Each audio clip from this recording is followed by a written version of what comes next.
Friends, welcome back to our channel wealthy life. September മാസത്തിൽ നമ്മൾ ഒരുപാട് IPOകൾ കണ്ടു. ഈ IPOകളുടെ ലിസ്റ്റിലേക്ക് മറ്റൊരു പേര് കൂടി ചേരാൻ പോവുകയാണ്. ഇന്നത്തെ വീഡിയോയിൽ നമ്മൾ മാസ്ഗോൺ ഡോക്ക് IPOയെ കുറിച്ചാണ് ഡിസ്കസ് ചെയ്യുന്നത്. ഈ IPOയിൽ ഞാൻ കാണുന്ന നെഗറ്റീവ് പോയിന്റുകൾ എന്തൊക്കെയാണ്, ഈ IPO അയക്ക് അപ്ലൈ ചെയ്യണമോ വേണ്ടയോ എന്നുള്ള കാര്യങ്ങളാണ് പ്രധാനമായും ഈ വീഡിയോയിൽ ഫോക്കസ് ചെയ്യുന്നത്. വെൽത്തി ലൈഫ് എന്ന ചാനൽ നിങ്ങൾ ആദ്യമായിട്ടാണ് വിസിറ്റ് ചെയ്യുന്നതെങ്കിൽ ചാനൽ ദയവായി സബ്സ്ക്രൈബ് ചെയ്യുക for getting instant stock recommendation and regular market updates. 29 September 2020 മുതൽ 1 ഒക്ടോബർ 2020 വരെയാണ് ഗവൺമെൻറ് PSU സെക്ടറിലെ ഒരു കമ്പനിയായ മാസ്ഗോൺ ഡോക്ക് എന്ന ഷിപ്പ് ബിൽഡിംഗ് കമ്പനിയുടെ IPO വരുന്നത്. ഈ IPO പ്രധാനമായും ഒരു ഓഫർ ഫോർ സെയിലാണ്. ഈ ഓഫർ ഫോർ സെയിൽ വഴി ഏകദേശം 3 കോടിയോളം ഷെയറുകളാണ് വിറ്റഴിക്കുന്നത്. ഓരോ ഷെയറിൻ്റെയും ഫേസ് വാല്യൂ 10 രൂപയാണ്. ഇനി ഈ IPOയുടെ സൈസ് നോക്കുകയാണെങ്കിൽ 443 കോടി രൂപയുടെ IPO ആണ് വരുന്നത്. IPOയുടെ പ്രൈസ് റേഞ്ച് 135 ലോവർ പ്രൈസ് ബാൻഡും 145 അപ്പർ പ്രൈസ് ബാൻഡുമാണ്. ഓരോ ലോട്ടിലും 103 ഷെയറുകളാണ് ഉണ്ടാവുക. അതായത് ഈ IPOയിൽ ഒരു പ്രത്യേകത നോക്കുകയാണെങ്കിൽ അപ്പർ പ്രൈസ് ബാൻഡും ലോവർ പ്രൈസ് ബാൻഡും തമ്മിൽ നല്ലൊരു ഡിഫറൻസ് കാണാനുണ്ട്. അതായത് ഏകദേശം ഒരു 10 രൂപയോളം ഡിഫറൻസ് നമ്മൾക്ക് ഈ പ്രൈസ് ബാൻഡിൽ കാണാൻ കഴിയും. 1934 ഡിഫൻസ് പബ്ലിക് സെക്ടറിൻ്റെ അണ്ടർടേക്കിങ്ങിൽ എസ്റ്റാബ്ലിഷ് ആയിട്ടുള്ള ഒരു ഷിപ്പ് ബിൽഡിംഗ് കമ്പനിയാണ് മസഗോൺ ഡോക്ക്. മസഗോൺ ഡോക്ക് പ്രധാനമായും 2 തരത്തിലുള്ള ഷിപ്പുകളാണ് നിർമ്മിക്കുന്നത്, വാർ ഷിപ്പും അതോടൊപ്പം തന്നെ സബ്മറൈൻസും. ഈ സബ്മറൈൻസ് മിനിസ്ട്രി ഓഫ് ഡിഫൻസിന് വേണ്ടിയാണ് നിർമ്മിക്കുന്നത്. അതോടൊപ്പം തന്നെ ഈ company repairing of war ships കൂടാതെ കൺവെൻഷണൽ ഷിപ്പുകളുടെ റിപ്പയറിംഗ് എന്നീ ജോബുകളിലാണ് ഫോക്കസ് ചെയ്തിരിക്കുന്നത്. ഇത് കൂടാതെ ഈ കമ്പനിക്ക് മാത്രമുള്ള ഒരു പ്രത്യേകത അല്ലെങ്കിൽ ഒരു പോസിറ്റീവ് പോയിന്റ് എന്ന് പറഞ്ഞാൽ ഈ കമ്പനി ഡെസ്ട്രോയേഴ്സും അതോടൊപ്പം തന്നെ കൺവെൻഷണൽ സബ്മറൈൻസും, അതായത് ഇന്ത്യൻ നേവി ഉപയോഗിക്കുന്ന ഡെസ്ട്രോയേഴ്സും കൺവെൻഷണൽ സബ്മറൈൻസും നിർമ്മിക്കുന്ന ഇന്ത്യയിലെ ഏക ഷിപ്പ് ബിൽഡർ കമ്പനിയാണ് മസഗോൺ ഡോക്ക്.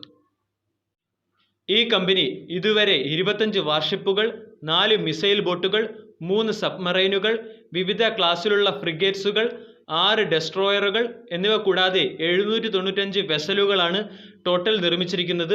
അതായത് വെൽ എസ്റ്റാബ്ലിഷ്ഡ് ആയിട്ടുള്ള ഒരു കമ്പനിയാണ്. കൂടാതെ കമ്പനിയുടെ മാനുഫാക്ചറിംഗ് യൂണിറ്റും വേൾഡ് നിലവാരത്തിലുള്ള ഒരു മാനുഫാക്ചറിംഗ് യൂണിറ്റാണ്. കൂടാതെ ഈ കമ്പനി ലൊക്കേറ്റ് ചെയ്യുന്നത് വെസ്റ്റ് കോസ്റ്റ് ഓഫ് ഇന്ത്യയിലാണ്. ഇതിനർത്ഥം ഈ കമ്പനി ഇന്ത്യയിലെ ഷിപ്പ് ബിൽഡിംഗ് സെക്ടറിലെ ഒരു ലീഡിംഗ് കമ്പനിയാണ് എന്നല്ല. കാരണം മറ്റ് ചില കമ്പനികൾ കൂടി ഷിപ്പുകൾ ഉണ്ടാക്കുന്നുണ്ട്. Cochin shipyard limited, garden Reach ship builders, Reliance naval and engineering limited, JIITF infra logistic limited എന്നീ കമ്പനികളും ഈ സെക്ടറിൽ തന്നെ വർക്ക് ചെയ്യുന്ന കമ്പനികളാണ്. ഇനി മസ്ഗോൺ ഡോക്കിൻ്റെ സ്പെഷ്യാലിറ്റി നോക്കുകയാണെങ്കിൽ ഷിപ്പ് ബിൽഡിങ്ങിൽ കമ്പനിയുടെ പെർസെൻറ്റേജ് അല്ലെങ്കിൽ ടോട്ടൽ മാർക്കറ്റിൽ 14% ആണ് ഈ കമ്പനിക്കുള്ളത്. കൂടാതെ ഈ കമ്പനി ഒരു ഡെപ്റ്റ് ഫ്രീ കമ്പനിയാണ്. ഇത് രണ്ടും ഈ കമ്പനിയുടെ അഡ്വാൻറ്റേജ് ആണ്. ഇത് കൂടാതെ മറ്റൊരു ഫാക്റ്റ് നമ്മൾ ആൾറെഡി കവർ ചെയ്തിരുന്നു. അതായത് ഇന്ത്യൻ നേവിക്ക് വേണ്ടി കൺവെൻഷണൽ സബ്മറൈൻസ് നിർമ്മിക്കുന്ന ഒരു കമ്പനി കൂടിയാണ് മസഗോൺ ഡോക്ക്. ഇനി ഷിപ്പ് ബിൽഡിംഗ് കമ്പനികളുടെ പെർഫോമൻസ് അല്ലെങ്കിൽ ഈ മസഗോൺ ഡോക്ക് IPOയിൽ പാർട്ടിസിപ്പേറ്റ് ചെയ്യുന്നതിന് മുൻപ് തന്നെ നമ്മൾക്ക് ഈ ഷിപ്പ് ബിൽഡിംഗ് സെക്ടറിലെ പെർഫോമൻസും അതോടൊപ്പം തന്നെ ഈ സെക്ടറിൽ ആൾറെഡി ലിസ്റ്റഡ് ആയിട്ടുള്ള കമ്പനികളുടെ പെർഫോമൻസും എങ്ങനെയാണെന്ന് നമ്മൾക്കൊന്ന് പരിശോധിക്കാം. കൃത്യം 2 വർഷം മുമ്പ്, അതായത് 1 ഒക്ടോബർ 2018 മാർക്കറ്റിൽ ലിസ്റ്റഡ് ആയിട്ടുള്ള ഒരു ഷിപ്പ് ബിൽഡിംഗ് കമ്പനിയാണ് GRSE അഥവാ garden Reach ship building and engineering limited എന്ന കൽക്കട്ട ആസ്ഥാനമാക്കിയുള്ള കമ്പനി. ഈ കമ്പനിയുടെ IPO വന്നപ്പോൾ IPOയിലുള്ള ഷെയർ പ്രൈസ് 118 രൂപയായിരുന്നു. അതിനുശേഷം IPO 1 ഒക്ടോബർ 2018 ലിസ്റ്റഡ് ആയപ്പോൾ പ്രൈസ് 104 രൂപയായിരുന്നു. അതായത് ലിസ്റ്റിംഗ് ഗെയിൻ ആർക്കും കിട്ടിയില്ല. കൂടാതെ സ്റ്റോക്ക് IPOയുടെ പ്രൈസിനേക്കാൾ താഴെ എത്തുകയും ചെയ്തു. ഇത് ഏകദേശം 2019 മെയ് മാസം വരെ ഈ അണ്ടർ വാല്യുവേഷനിലായിരുന്നു ഈ കമ്പനിയുടെ സ്റ്റോക്ക്, അല്ലെങ്കിൽ ഈ കമ്പനിയുടെ സ്റ്റോക്ക് IPO പ്രൈസിനും താഴെയായിരുന്നു. അതിനുശേഷമാണ് കമ്പനിയുടെ സ്റ്റോക്കിൻ്റെ പ്രൈസിൽ ഒരു വർധനവ് ഉണ്ടായത്. സ്റ്റോക്കിൻ്റെ ബെസ്റ്റ് റേഞ്ച് വന്നത് 2019 ഒക്ടോബർ മാസത്തിലായിരുന്നു. ഏകദേശം 240 രൂപ റേഞ്ച് വരെ സ്റ്റോക്കിൻ്റെ പ്രൈസ് വന്നു. അതിനുശേഷം സ്റ്റോക്ക് വീണ്ടും കറക്റ്റായി ഇപ്പോൾ ഏകദേശം 178 രൂപ റേഞ്ചിൽ നിൽക്കുന്ന ഒരു സ്റ്റോക്കാണ് ഇത്. അതായത് ലിസ്റ്റിംഗ് ഗെയിൻ പ്രതീക്ഷിച്ച് നമ്മൾ പബ്ലിക് സെക്ടർ, പ്രത്യേകിച്ചും ഡിഫൻസ് പബ്ലിക് സെക്ടർ കമ്പനികളുടെ IPOയിൽ പാർട്ടിസിപ്പേറ്റ് ചെയ്യേണ്ട എന്നാണ് ഈ ഒരു എക്സ്പീരിയൻസിൽ നിന്നും അല്ലെങ്കിൽ പ്രീവിയസ് എക്സ്പീരിയൻസിൽ നിന്നും നമ്മൾക്ക് അനുമാനിക്കാവുന്നത്. പിന്നീട് ഫർദർ ഈ സ്റ്റോക്ക് നന്നായി പെർഫോം ചെയ്യുകയാണെങ്കിൽ നമ്മൾക്ക് അതിനുശേഷം ഈ സ്റ്റോക്കിൽ എൻട്രി ചെയ്യാൻ പറ്റും. ഇനി രണ്ടാമത്തെ കമ്പനിയുടെ മറ്റൊരു നെഗറ്റീവ് പോയിന്റ് നോക്കുകയാണെങ്കിൽ ഈ കമ്പനികളെല്ലാം ഒരു കൊമേഴ്സ്യൽ കമ്പനികളല്ല. അതായത് ഇതിൻ്റെ ക്ലയൻസ് വളരെ ലിമിറ്റഡ് ആണ്. അതായത് മിനിസ്ട്രി ഓഫ് ഡിഫൻസ് മാത്രമാണ് ഇതിൻ്റെ ഒരു ക്ലയൻസ്. അതുകൊണ്ട് ഈ കമ്പനികളിൽ ഒരു കോമ്പറ്റിറ്റീവ് റൺ അല്ലെങ്കിൽ ഒരു കോമ്പറ്റിറ്റീവ് പ്രൊഡക്ഷൻ നമ്മൾക്ക് എക്സ്പെക്റ്റ് ചെയ്യാൻ കഴിയുകയില്ല. അതുകൊണ്ട് പ്രൊപ്പോർഷണൽ ആയിട്ടുള്ള ഗ്രോത്തോ അല്ലെങ്കിൽ പ്രോഫിറ്റോ നമ്മൾക്ക് ഈ കമ്പനികളിൽ നിന്നും വളരെ പ്രതീക്ഷിക്കാനും പറ്റുകയില്ല. ഇനി മറ്റൊരു പോയിന്റ് നോക്കുകയാണെങ്കിൽ, ഇത് ഞാൻ ആൾറെഡി പറഞ്ഞു കഴിഞ്ഞു, ഇത് ഇന്ത്യയിലെ ഒരു സിംഗിൾ അല്ലെങ്കിൽ ലീഡിംഗ് കമ്പനിയൊന്നുമല്ല ഷിപ്പ് ബിൽഡിംഗ് സെക്ടറിലെ.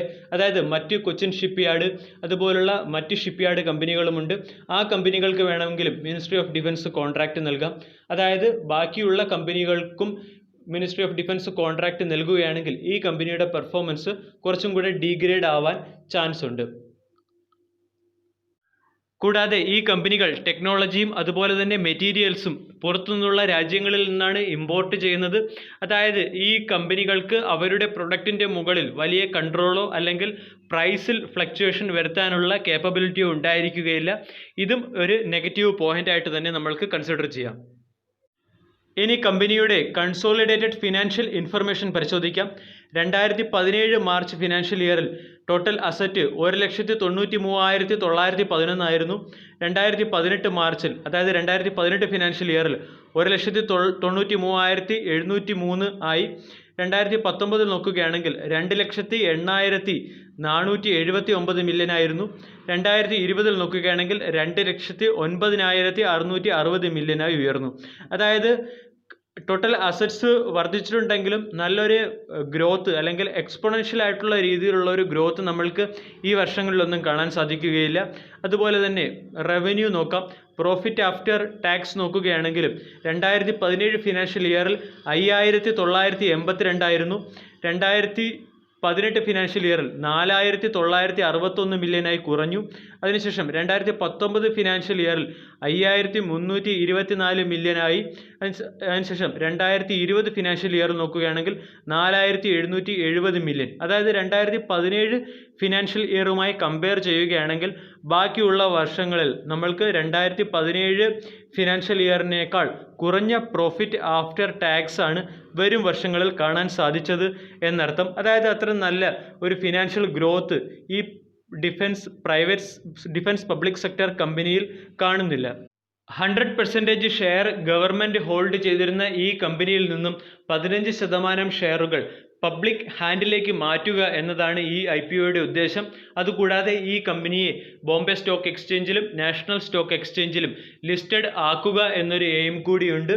അതായത് ഈ കമ്പനിയുടെ പ്രധാന പ്രൊമോട്ടർ ഡിഫൻസ് മിനിസ്ട്രി അഥവാ ഗവൺമെൻറ് ഓഫ് ഇന്ത്യയാണ്. ഈ IPOയ്ക്ക് ശേഷം ഡിഫൻസ് മിനിസ്ട്രിയുടെ കയ്യിൽ ഈ കമ്പനിയിൽ 85% ഷെയർ ഹോൾഡിംഗ് ഉണ്ടാവും. അതുകൊണ്ട് വിത്തിൻ 2 ഇയർ ഈ കമ്പനിയിൽ നമ്മൾക്ക് മറ്റൊരു OFS കൂടി പ്രതീക്ഷിക്കാം. OFS റീസെൻ്റ്ലി കണ്ട OFSകൾ നമ്മൾ നോക്കുകയാണെങ്കിൽ പബ്ലിക് സെക്ടർ കമ്പനികളുടേതായാലും ഇവൻ GMM ഫോൾഡറിൻ്റേതായാലും OFSന് ശേഷം ഷെയർ പ്രൈസിൽ ഒരു വൻ വീഴ്ചയാണ് നമ്മൾക്ക് കാണാൻ സാധിക്കുന്നത്. അതായത് ഈ കമ്പനിയിൽ ഇൻവെസ്റ്റ് ചെയ്തിരുന്നാൽ കൂടിയും അടുത്ത 2 വർഷത്തേക്ക് നമ്മൾക്കൊരു സ്റ്റെബിലിറ്റി അല്ലെങ്കിൽ OFS വരുന്നതുകൊണ്ട് സ്റ്റോക്കിൻ്റെ പ്രൈസ് വീണ്ടും ഹാമ്പർ ആവാൻ പോസിബിലിറ്റി ഉണ്ട്. IPOയുടെ പ്രധാനപ്പെട്ട ഡേറ്റുകൾ നോക്കുകയാണെങ്കിൽ IPO ഓപ്പൺ ആകുന്നത് 29 സെപ്റ്റംബർ 2020 IPO ക്ലോസ് ആകുന്നത് 1 ഒക്ടോബർ 2020 IPOയുടെ അലോട്ട്മെൻറ്റിൻ്റെ ഫൈനലൈസേഷൻ ഡേറ്റ് 7 ഒക്ടോബർ 2020 IPOയിൽ അപേക്ഷിച്ചതിന് ശേഷം IPO ലഭിച്ചില്ലെങ്കിൽ ഫണ്ട് റീഫണ്ട് ആകുന്നത് 8 ഒക്ടോബർ 2020 ഷെയറുകൾ ഡിമാറ്റ് അക്കൗണ്ടിൽ ക്രെഡിറ്റ് ആകുന്നത് 9 ഒക്ടോബർ 2020 IPOയുടെ ലിസ്റ്റിംഗ് ഡേറ്റ് 12 ഒക്ടോബർ 2020 ഇനി ഈ IPOയിൽ ഒരു ലോട്ടിൽ അല്ലെങ്കിൽ മിനിമം നമ്മൾ അപ്ലൈ ചെയ്യേണ്ടത് 103 ഷെയറുകളാണ്. 14,935 രൂപയാണ് ഒരു ലോട്ടിൻ്റെ വില. മാക്സിമം 13 ലോട്ടുകൾക്ക് നമ്മൾക്ക് അപേക്ഷിക്കാം. 1339 ഷെയറുകളാണ് 13 ലോട്ടുകളിലായി ഉൾപ്പെടുന്നത്. അതായത് 1,94,155 രൂപ. ഇനി IPOയുടെ മാനേജർ നോക്കുകയാണെങ്കിൽ അലൻഗിത് അസൈൻമെൻറ്റ്സ് ലിമിറ്റഡ് എന്ന കമ്പനിയാണ് IPOയുടെ മാനേജർ. IPOയുടെ മാനേജറുടെ ഫോൺ നമ്പരും ഇമെയിൽ IDയും നമ്മൾ നോട്ട് ചെയ്യുന്നത് നന്നായിരിക്കും. ഓരോ IPOയ്ക്കും അപേക്ഷിക്കുന്നതിന് അല്ലെങ്കിൽ അപേക്ഷിച്ചതിന് ശേഷം എന്തെങ്കിലും റീഫണ്ട് റിലേറ്റഡ് ഇഷ്യൂവോ അല്ലെങ്കിൽ മറ്റെന്തെങ്കിലും ക്വയറിയോ ഉണ്ടെങ്കിൽ നമ്മൾക്ക് ഈ നമ്പറിൽ ഫോൺ ചെയ്യാനും അതോടൊപ്പം തന്നെ മെയിൽ ചെയ്യാനും സാധിക്കും. ഇനി ഈ സ്റ്റോക്കിൻ്റെ വാല്യൂഷൻ അസസ് ചെയ്യാം. ആൾറെഡി എക്സ്ചേഞ്ചിൽ ലിസ്റ്റഡ് ആയിട്ടുള്ള മറ്റൊരു ഷിപ്പ് ബിൽഡിംഗ് കമ്പനിയായ ഗാർഡൻ റീച്ച് ഷിപ്പ് ബിൽഡറിൻ്റെ PE 14.9ഉം കൊച്ചിൻ ഷിപ്പ് യാർഡിൻ്റെ PE 7.6ഉമാണ്. അതായത് ഷിപ്പിംഗ് സെക്ടറിൻ്റെ PE നോക്കുകയാണെങ്കിൽ 11.25. ഈ കമ്പനിയുടെ PE 145 രൂപ പ്രൈസ് ബാൻഡിൽ കാൽക്കുലേറ്റഡ് ആയിട്ട് വരുന്നത് 6.5 ആണ്. അതായത് ഈ സ്റ്റോക്ക് അണ്ടർ വാല്യൂവേഷനിലാണ്. കൂടാതെ സ്റ്റോക്ക് ഒരു അട്രാക്റ്റീവ് വാല്യൂവേഷൻ അല്ലെങ്കിൽ അണ്ടർ വാല്യൂവേഷനിലാണെന്ന് നമ്മൾക്ക് പറയാം. പക്ഷേ PE കുറഞ്ഞിരിക്കുന്നതും അതോടൊപ്പം തന്നെ ഗ്രോത്ത് കൂടി കുറയുന്നത് നമ്മൾ കൺസിഡർ ചെയ്യുകയാണെങ്കിൽ അതൊരു ഡേഞ്ചർ സിറ്റുവേഷൻ ആയിട്ടാണ് എനിക്ക് മനസ്സിലാകുന്നത്. As A point of conclusion, ഇനി നമ്മൾക്ക് കമ്പനിയുടെ സ്ട്രെങ്തും വീക്ക്നെസ്സും എന്തൊക്കെയാണെന്ന് നോക്കാം. സ്ട്രെങ്ത് ഇതൊക്കെയാണ്. ഇന്ത്യയിലെ ഒരു leading public sector defence shipyard കമ്പനിയാണ്. കൂടാതെ കമ്പനിയുടെ മാനുഫാക്ചറിംഗ് ഇൻഫ്രാസ്ട്രക്ചർ വേൾഡ് ക്ലാസ് ലെവലിലുള്ളതാണ്.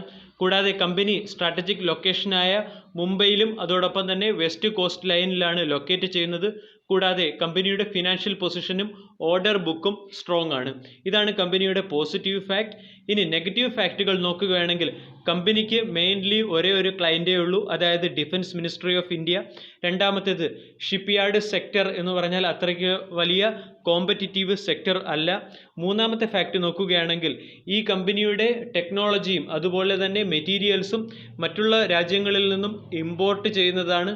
അതായത് കമ്പനിക്ക് ഒരു പൊട്ടൻഷ്യൽ ഗ്രോത്ത് കാണിക്കാനുള്ള റിസോഴ്സസ് വളരെ ലിമിറ്റഡ് ആണ്. നാലാമത്തെ ഫാക്റ്റ് നോക്കുകയാണെങ്കിൽ കമ്പനിയുടെ OFS വെയിറ്റിംഗ് ആണ്. വീഡിയോ എല്ലാവർക്കും ഇഷ്ടമായി എന്ന് വിശ്വസിക്കുന്നു. Thank you.